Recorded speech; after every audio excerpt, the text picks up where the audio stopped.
Not Nerd Podcast, episode 315, Cable All Over Again.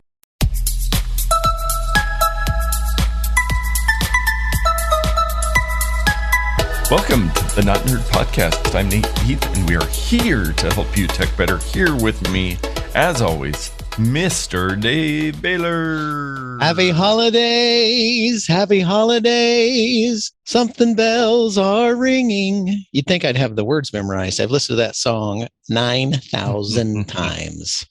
Yes. Good old Andy Williams. I love that tune. It's Happy Holidays by Andy Williams, if you want to look it up and put it on repeat. Well, Merry Christmas to you.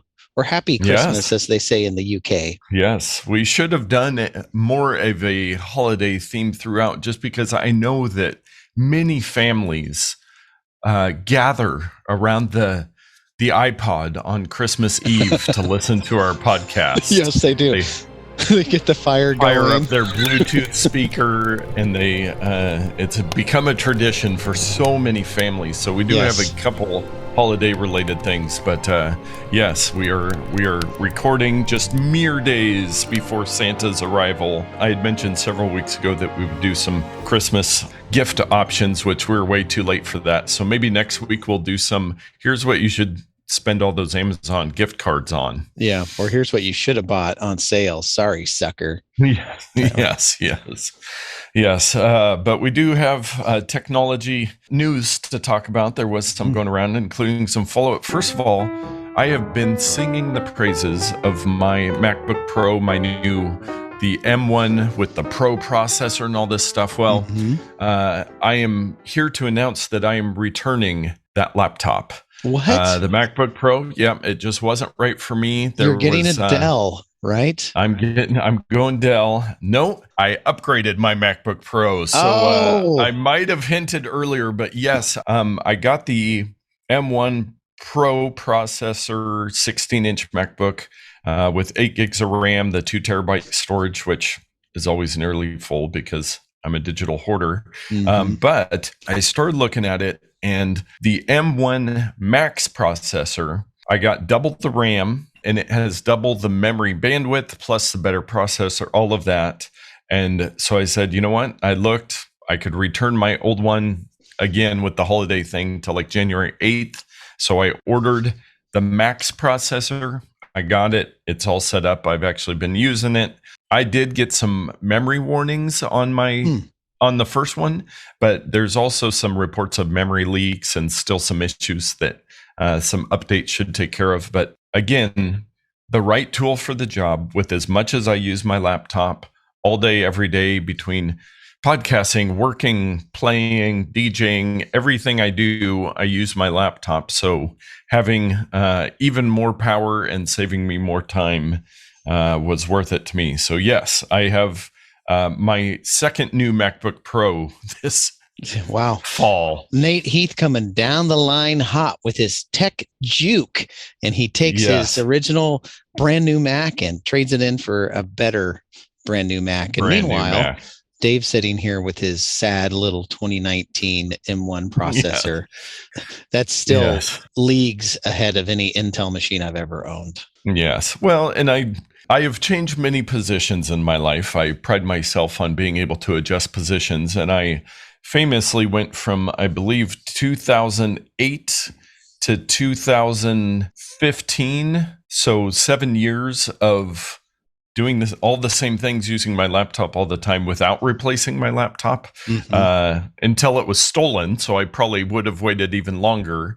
But now I've just realized, especially with these new M1 Macs, that my time is precious, and saving any of it that I can by working faster is a good thing. So, and I will say, at work, we're still using 10 and 11-year-old MacBook Tank Pros for various things. So depending on who you are and what you do, a 10-year-old Mac or a brand new Mac is the right one for you. Yes. Even if you need Windows, I recommend buying a Mac and installing Windows. Yes. It is the way to go. Well, another thing that we talk about often, LastPass announced this past week that they're going independent again. So they were purchased. It's our password manager. Please, if you're not using a password manager of some sort, use one, even if it's just a piece of paper that you keep in your wallet. Do some sort of coding, so if somebody found that paper, they wouldn't know which site it goes to. But anyways, use LastPass. They were bought by LogMeIn, which is a IT remote software. They've got a bunch of different services. A lot of people weren't happy about that because just big corporation takes company. I like that we have many stories on.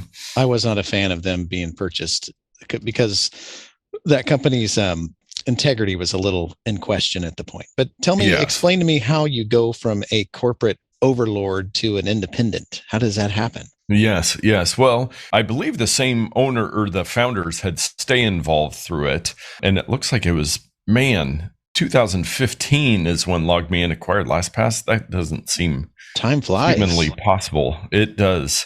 As Adam Carolla says, based on the COVID calendar, where all relevance to time and space has gone away. Yes. They're basically spinning it out. And some of the reasoning I saw was just that they want to kind of be able to move faster. And when you're part of a big corporation, there's a lot of steps and red tape to go through before you implement new stuff. Mm-hmm. So I'm excited for this. I'm going to keep using LastPass either way. Yeah, they go through and talk about some of the things that they have done since they were acquired. But it's a great service, and I think this will be a good move. Yeah. And just in quick summary, if you're not using LastPass on a Mac, use 1Password. It's a little more expensive, but it works. And at the very least, just use Apple's built-in password manager. The iCloud keychain, which has gotten better. Mm-hmm. So that's a good pro tip. Just use something. Or if you're in the Google world and only use Google Chrome, just get your password saved somewhere so you don't have to use the same one on every single service and then get hacked at some point. Yep. So another company that we talk about a lot, Pixelmator, they make great Mac and iOS software for photo editing, and they had Pixelmator Photo for iPad, but it's now also available on iPhone. So they've moved it over, and I had purchased it on my iPad, and I went in and it said buy for $2.99 on iPhone, and I clicked it and said, you've already purchased this. Do you want to install? So they've got some great AI photo editing. I know we've talked about a million different ones of these, and I love the built-in photo editing capabilities. But if you just need to go that next step to do some extra stuff, Pixelmator Photo, and I believe it's $3. I might have said that. So yeah, I kind of wish that Apple, with the family sharing type stuff, when you go into an app, would say, "Oh, that's owned by Sam," or "That's owned by Valerie," or whatever. Because sometimes wrangling two accounts, for me, it's hard to tell which account I purchased the thing in. So I'm going to look it up right now on my phone, and it says that $3.99 is what I would have to pay for it. And so I think I need to log out of my account, log into the other account. You can try it, because on mine it said that same thing, and then it somehow magically moved my purchase from the iPad. But your results may vary. Here's the proest of pro tips. I'm going to go into the store, then I'm going to go into my Apple ID, and then I'm going to go into my other account, which is our family account, and I'm going to search for it there. And I get the download arrow because it's on the other account. So, man, you guys are getting all kinds of pro tips here. You can navigate to other people's purchase accounts in the App Store by visiting the little Apple ID at the top of the page, and you can see other family members' purchases. And I'm just downloading it right now, and it's working fine. No switching accounts required. Yes. This is Christmas come early by 3 days, or by a few hours if you're with your family listening to this in front of the fireplace. Yes. While you put out cookies for Santa on Christmas Eve. YouTube TV. Oh my. The endless battles. So they said, I guess it was late last week, that they could not come to an agreement to continue services with all Disney-owned channels. Yes. Which you might think, I don't need the Disney Channel. I pay for Disney Plus. Well, then you forget that Disney owns ABC and all the ESPN channels and who knows what else. So turns out they could not come to the agreement. And I believe it was like Friday, they just took all the channels off. So Saturday, I went to watch the Oregon State Beavers play in their bowl game. Where was the game? ESPN channel did not exist. But they have been able to figure it out. But now, one thing YouTube TV did say is that for as long as this is going on, we will give you a $15 per month credit. So I think I might still get one credit of $15, but that just goes to show you out of the, whatever it is, $65, $70 that you pay, how much of it is going directly to Disney for all of their wide swath of channels that they own. So I have very little to add to that other than these bundle. I mean, it's just cable all over again. Yeah, it is cable all over again. And I don't get to watch the Portland Trailblazer games because they could not reach an agreement with the new channel that is broadcasting the Blazer games, which is big part of the reason why I have cable. So why do I still have cable? That's a good question. Every other streaming service under the sun. Because we're suckers. That's why. Yes. Dave, you want to follow up? We had mentioned at the beginning of last episode that we were doing a sound experiment. You were using your amazing AirPod Pros for your sound. Now, as the devoted editor, committed, you spend hours and hours every week fine-tuning our audio. Please tell us how that experiment worked out for you. Friends don't let friends record podcasts with AirPod Pros. Yes. It sounded terrible. It sounded like a phone call, basically, like I was calling in from Mozambique, like some foreign land, and it was bad. So today, both you and I mean, I'm kind of gonna spoil it, but both you and I are using newer headsets, and these are the announcer style. Well, yours is like a NFL announcer style. Yes, this is John here in AT&T booth talking about the sports teams, the sports balls. That's what you are. And I'm more of... Say that you don't watch a lot of sports without saying you don't watch a lot of sports. Yeah. And meanwhile, I'm sitting here with my, Comcast Help Center, may I help you? Type headset. Yeah. So we continue to experiment with some. We had used the previous headsets for quite a while, and they worked as well. I bought some on Black Friday, and you purchased another one. Yours seemed to be having some, maybe going faulty, so we decided to experiment some more. So we'll see how this one turns out. Yeah, and I'm really enjoying the warm tones of your dulcet voice coming through there, whereas mine is a little more high-pitched and tinny due to my low-quality Logitech $20 piece of equipment. But we'll see how it sounds. This is what we do for our audience, Nate. We're constantly innovating, and we're purchasing products with our own hard-earned money to make our show sound better. Yes, making things more complicated, so it takes us 20 minutes before we start recording to figure out why the audio isn't working, because we change everything around. Speaking of changing things around, it's time for Dave's Pro Tip of the Week.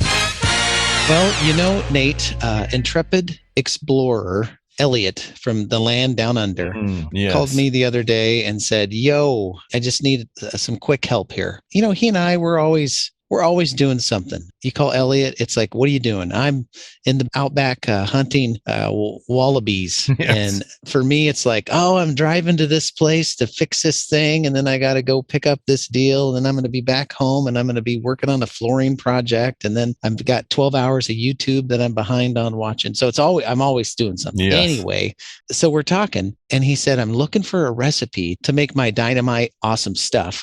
And I can't remember exactly what the deal was that he was making, but it was amazing. And he couldn't find the recipe because, like my wife, he goes to the website to find the recipe that he uses all the time.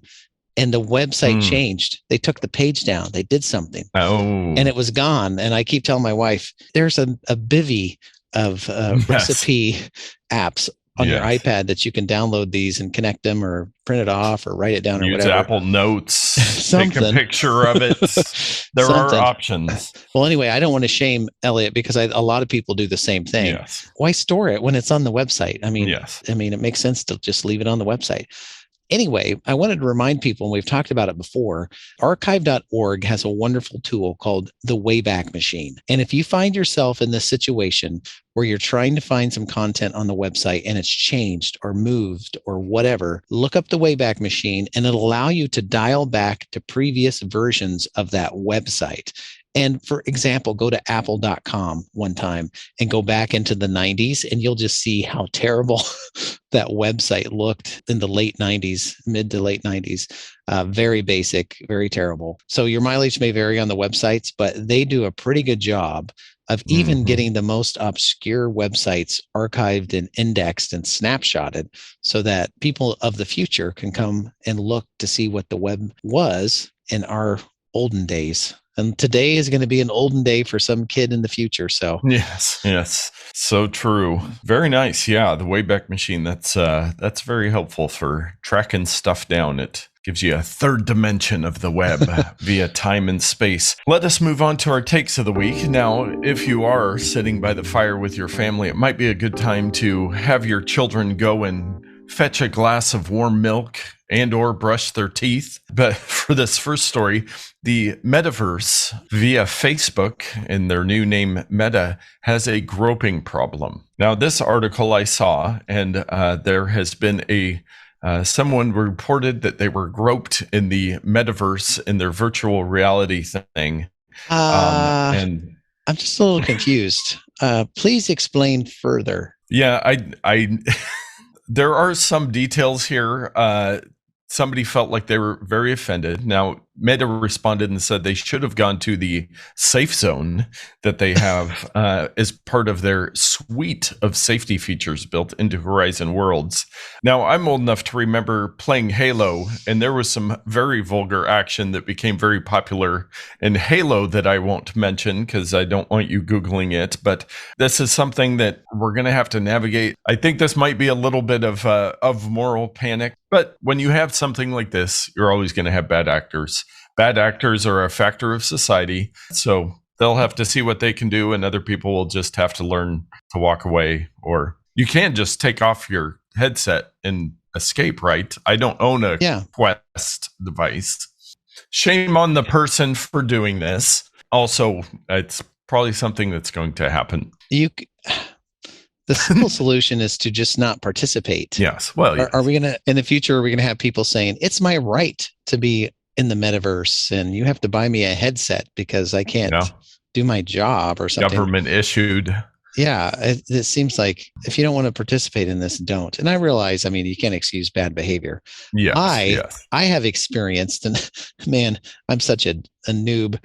There are some forum type games on the Quest that are built in where you can go to like this space station. Let's just be honest. There's 12-year-old kids running around this place and you can throw Frisbee and do all this stuff. You're floating around the space station. I cannot remember the name. Anyway, there's this one kid this time they come up and you can interact with each other. He'd grab you and do like a vulgar movement on you. Yeah. And then like float away, and then you'd be flying along. He'd grab onto you again. And I'm just like, how do I like make this guy disappear? There are controls to just like block the person. I couldn't find him. So, that stuff's going to happen. Yes. But I could have easily quit the game or gone to the safe zone. Now you know that you can go to the safe zone. Yeah. Or I could have adjust my settings. You can say, make all players disappear.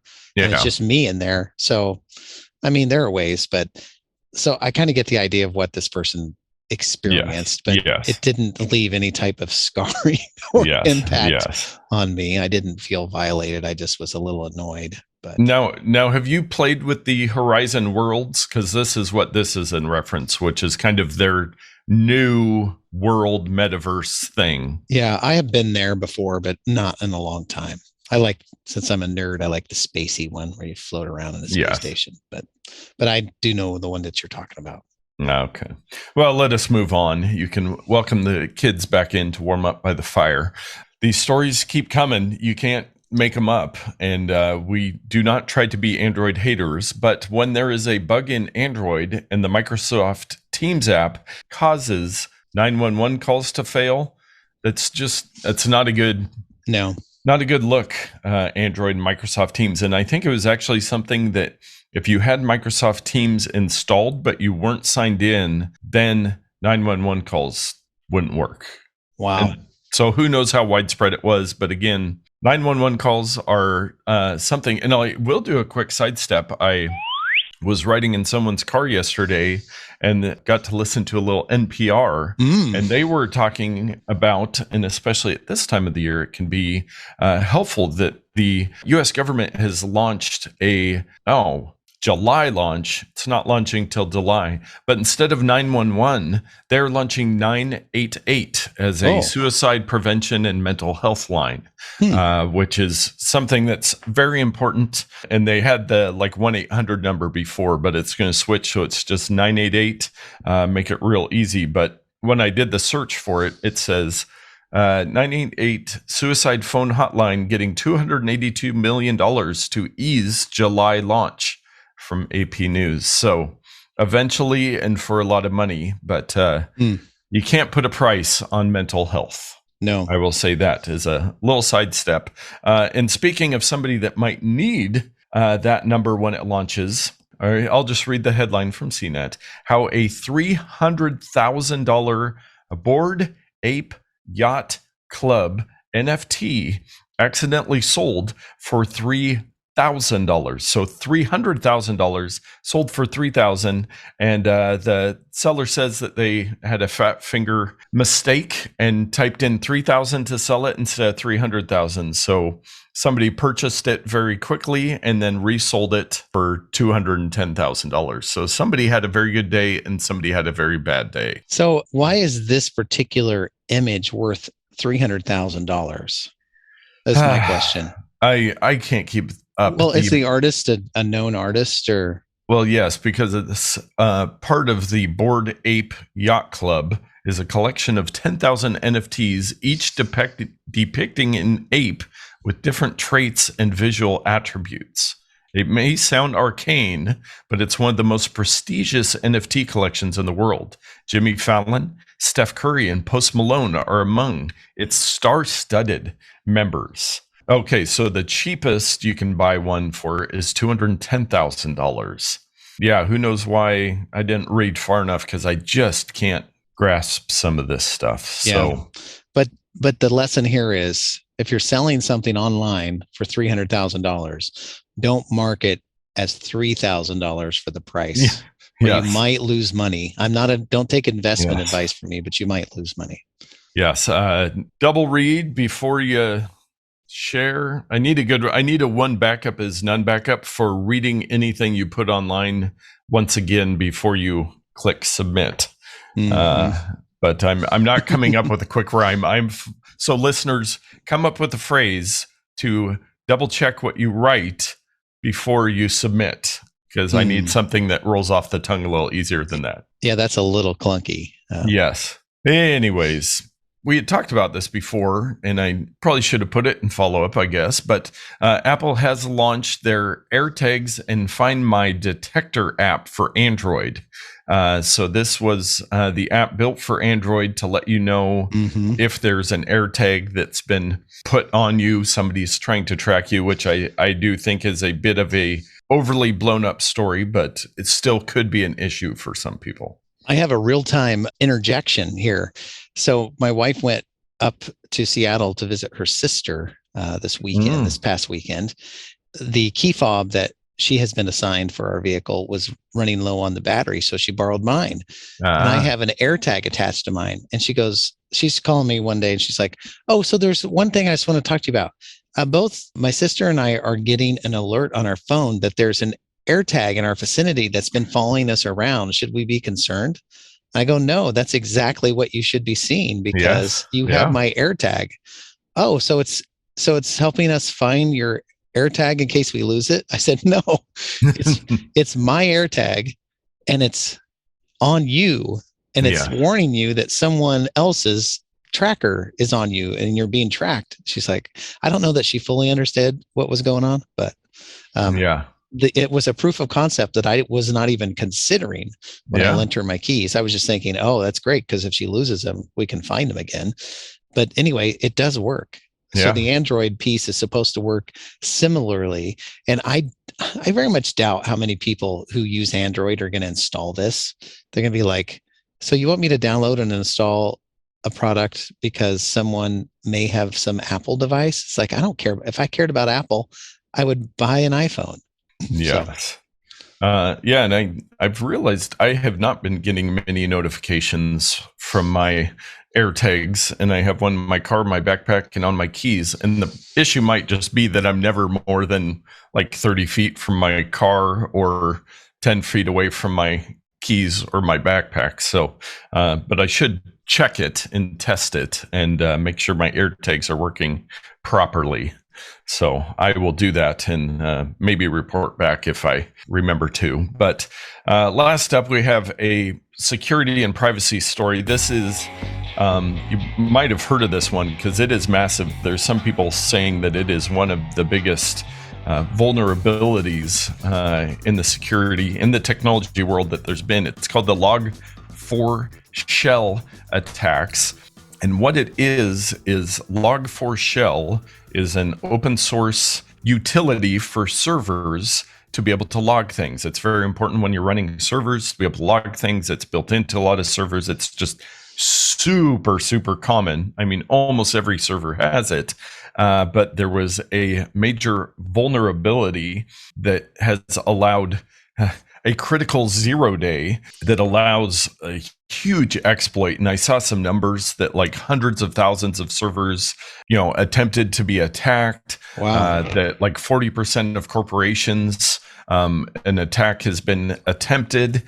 So it's really big. There are patches for it. And I guess there is one guy that is part of this open source team that takes care of this part of it. And so he had to go in and fix the patch. And so you can't update, but really has been causing some havoc. And once somebody has been able to use this to get access to the server, then they can do anything that hopefully they're just installing a crypto miner and trying to make some crypto off your server. But as you can imagine, having wide access to a server is not a good thing. So it has been bad. And I think we talked about last week the AWS outages, but that continued to be the Amazon Web services. They continued to have some issues, and with something we were working on, it just was not good. Yeah, our thing was very small compared to things that corporations have to deal with on a global scale. The net, we were just trying to connect to my network remotely, and it was completely unavailable to us, that service, because of the Amazon outage. So kind of in summary, Amazon owns a bunch of servers in the cloud, and thousands of companies all across the world use them, and they were broken. So it affected pretty much everybody. Yeah. So crazy stuff, but that's why we followed up with the bonus odd take. And this is one you had found. I'd heard of this before many moons ago because it's been around many moons. It is centennialbulb.org. Dave, tell us more. Yeah, I was listening to a podcast and they were talking about light bulbs and the technology, and they mentioned this one that I had seen before as well. But this light bulb was produced, what was it, like 100 years ago or whatever, and it's been burning ever since. It's in a fire station, and there's a webcam that you can go and look at it, and they have all of the history and everything.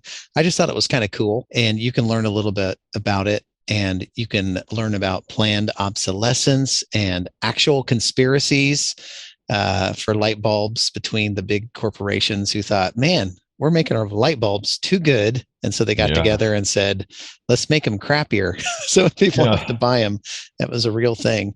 But this bulb, it was an early kind of prototype. The material inside was super thick and had very low wattage. And anyway, there are a number of reasons why it's still burning, but it is not your typical bulb. And it'll continue to burn, I'm sure, for decades and centuries to come.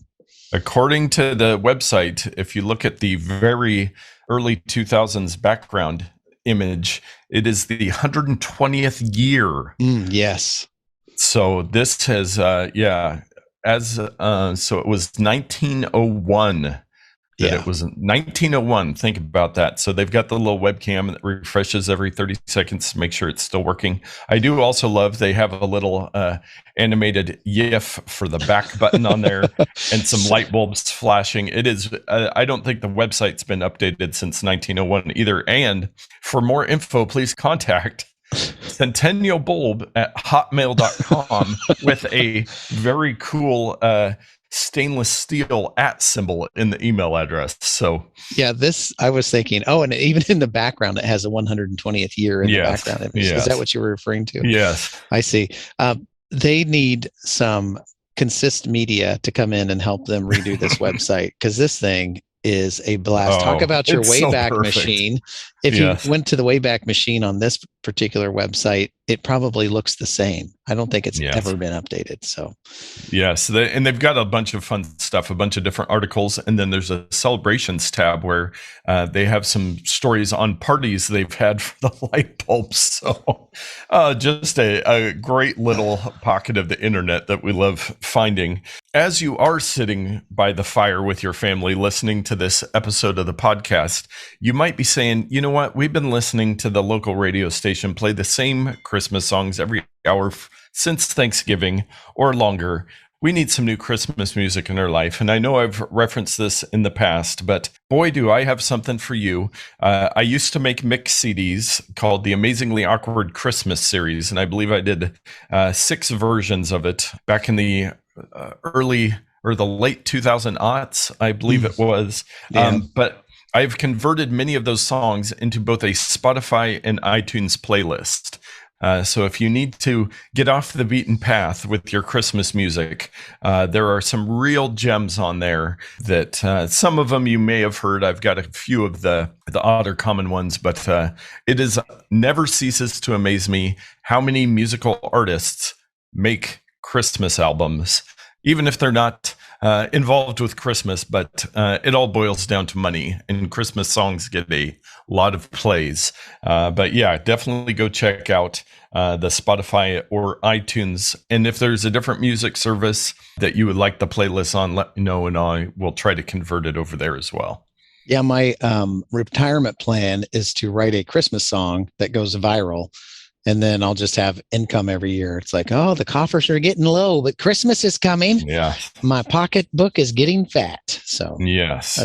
Just talk to Mariah Carey about that one. She's doing all right with her Christmas album. I do have a Thanksgiving song that's nearly complete. I've been working on it for about 6 years. Turkey Time, and I'm not going to sing any of it here because I don't want people to steal it and write it before I finish it, Yes. And if you want a small sampling of Dave's musical abilities, musical production abilities, if you did not listen to the very end of last episode 314, he took one of my flubs that he kindly edited out and made a little remix of it at the end of the episode. So actually, I left it in there. I didn't. Oh, was the flub in there? But you reused it for the remix. Yeah. So, yes, the very end of our episode. If you listen to nothing else, listen to the last minute of all of our episodes, because then we still get a count for the download, which is not what we care about at all. Yeah, it's a lot of fun. Yes, it is. And you know what else is a lot of fun? Our picks of the week. So I've had this in the show notes for the longest time. And Nate, I thought it was your note, but then I actually remembered it was mine. So I just thought we'd talk about it today. And we're going to help a fella out. And the fella is named Todd. And we've talked about Todd before. He's famous on this show. Todd's been on the show a few times. Yeah. And he and Mark do the Mark and Toddcast, which is a very wonderful podcast. Yes. You should all subscribe to. But Todd also moonlights on YouTube as Dr. RIP VHS. And he's got some wonderful videos on his channel. What he does is he goes to the Portland bins of the Goodwill and finds VHS tapes, probably for pennies on the dollar, and rips them and posts them to YouTube. And you can watch all these talk about your awkward Christmas. There are so many awkward videos. Very related. Just very crazy.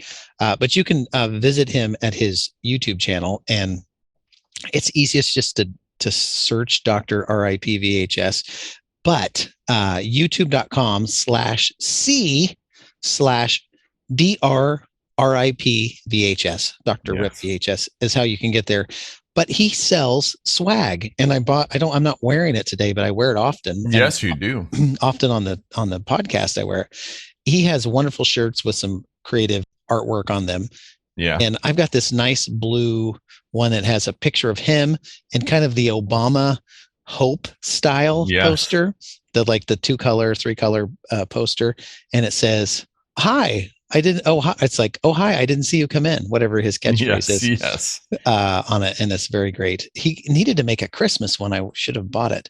But as I'm on his site now, he's got a Be Kind Rewind sunset T-shirt, just a standard VHS label type stuff.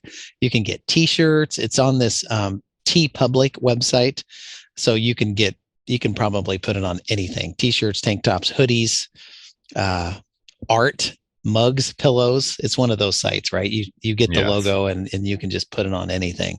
So I encourage you to visit his store. It's teepublic.com/user/dr-rip-vhs. Again, it's easier just to search it online, I think.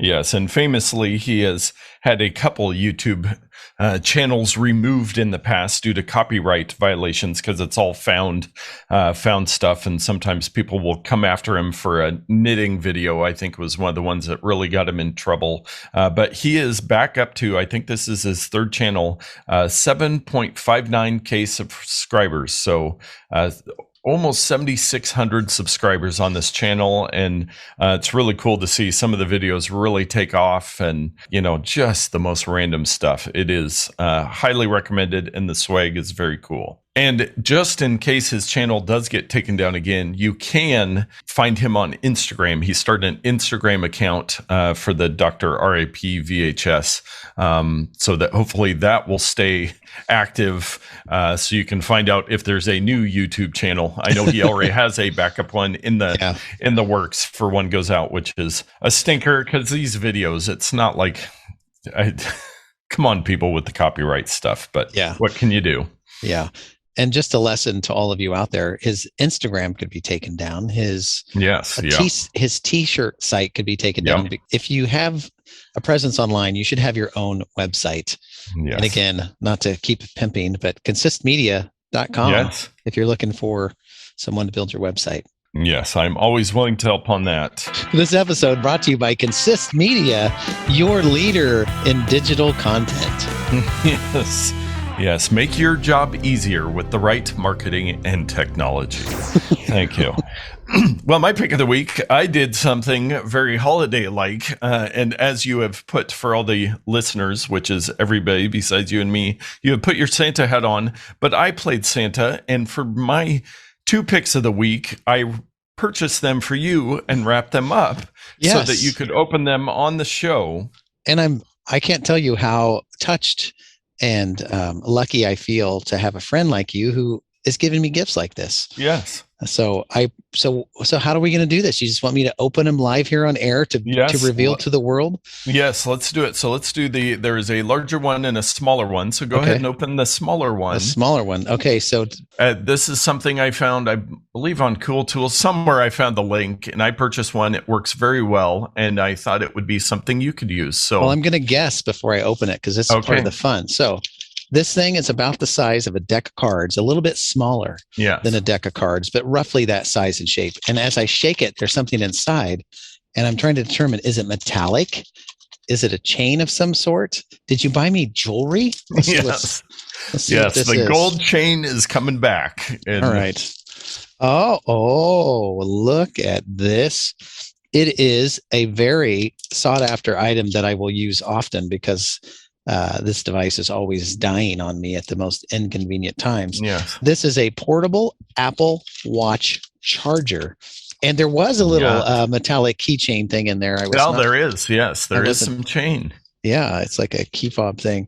Well, this is pretty dang cool. It looks like a thumb drive that is pregnant, a pregnant thumb drive. Yes.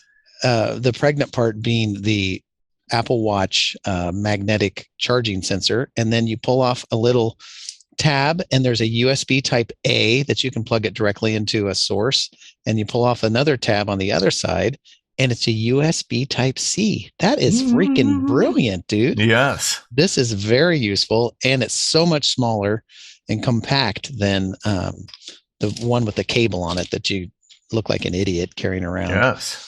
So I plugged it in, and I'm putting my watch on there, which I always have on, and it is low. So I'm going to leave it on here, and it's charging.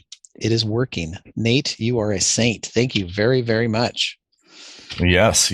A good little gift for the Apple Watch person in your life. I forget. Well, why don't you take a guess at what something like that would cost you? Let's see. So that thing, I'm going to say, is between $10 and $20. I'm going to guess, and I'm going to say this is a $15 device, and I could be low because it's pretty useful, and Apple might have their fees on top of things, but I'm going to say like $15. I don't know. Ding, ding, ding. $14.99. Look at that. You are spot on. But I am clicking on the actual product page on Amazon, and it takes me to the dog, and it says, sorry, we could not find that page with Millie, the dogs of Amazon. So it looks like maybe Apple came after them because this is a third-party knockoff. So I do have one spare one. Maybe I'll auction it off on eBay, but I'll try to see if there's another place that we could track one of these down. It is made in China. Yes. What else can I tell you about this product? Portable Apple Watch charger, double side and dual purpose plug. Yeah, I mean, it seems legit, but it doesn't have a made for Apple Watch program, if that's even a thing. I am seeing a couple other ones, similar ones. There's ones that just have one adapter, but then I do see one that looks identical for $21 that is available. The one that I purchased them just and then I scroll down further and I find one for $12 with a $1 coupon. So there are some available on Amazon. Try to track one down, but a good little Apple Watch gift. But there's another gift, Dave. Open that for us. So this appears to be a larger rectangular item, about the size of, I would say, like a hardcover book that you might find at a Barnes and Noble, RIP orders. And as a side note, I was actually in a Barnes and Noble the other day to pick up an item I had ordered online. Yes, you can get more than books at your local Barnes and Noble store. Yes, you can. I got a Lego gift for my daughter. She doesn't listen to the show, but I couldn't find it anywhere. Did a search. Barnes and Noble had it for retail price. I didn't have to pay any scalpers, so that was nice. Yes. So I'm going to open this. I think it's a book, but we shall see. It is large. Okay, it appears to be a book. Yeah. And it's nicely wrapped here. Oh my word. What? Hold on. Oh, you didn't. Look at this.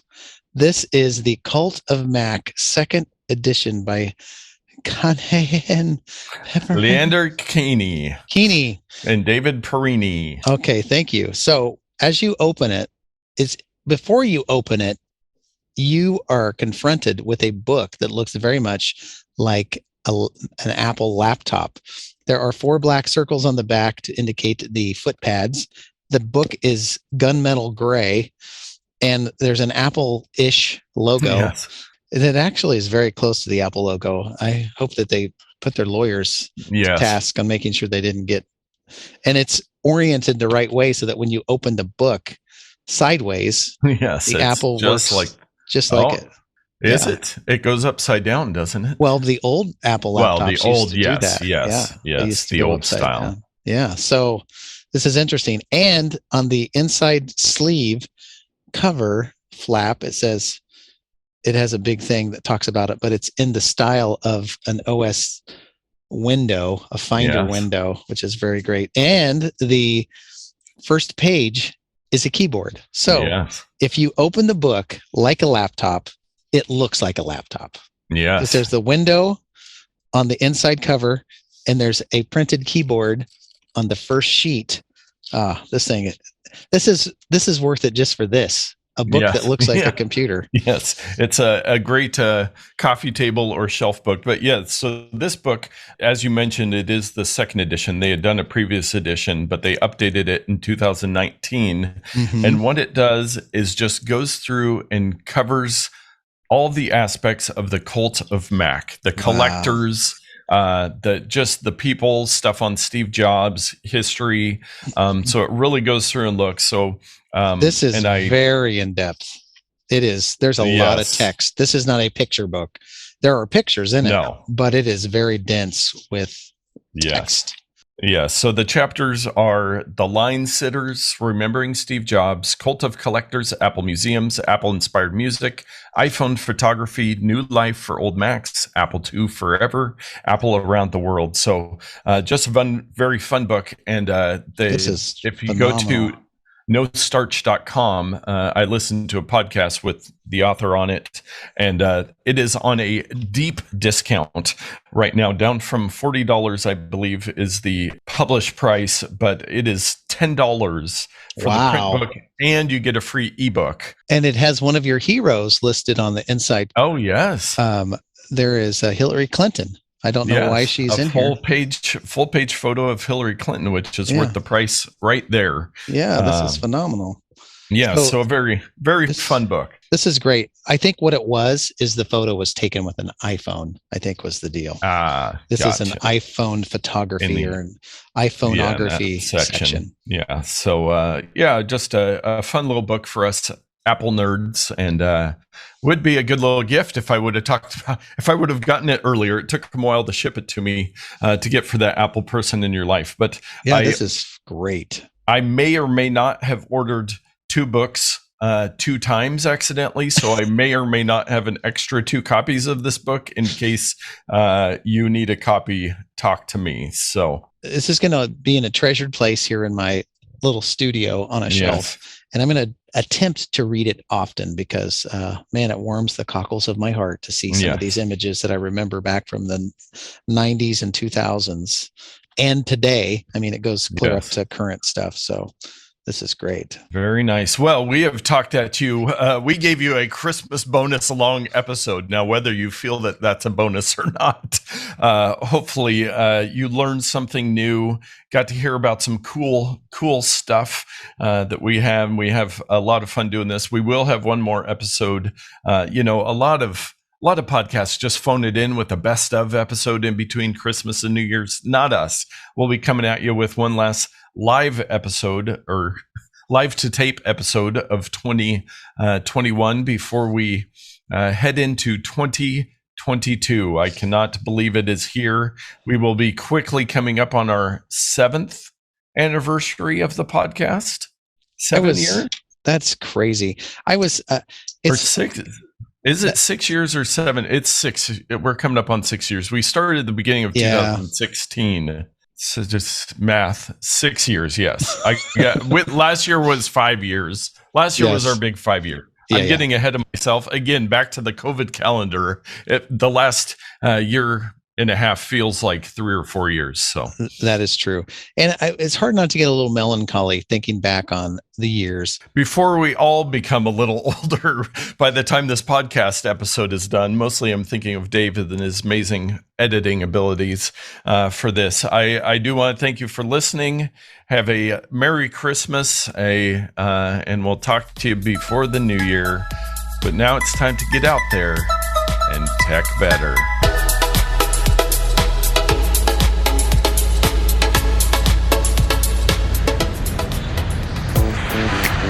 Recorded in progress.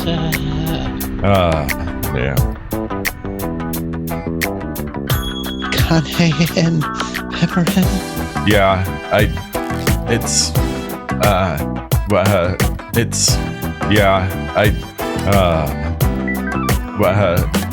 Cayenne pepperhead. That's a mouthful.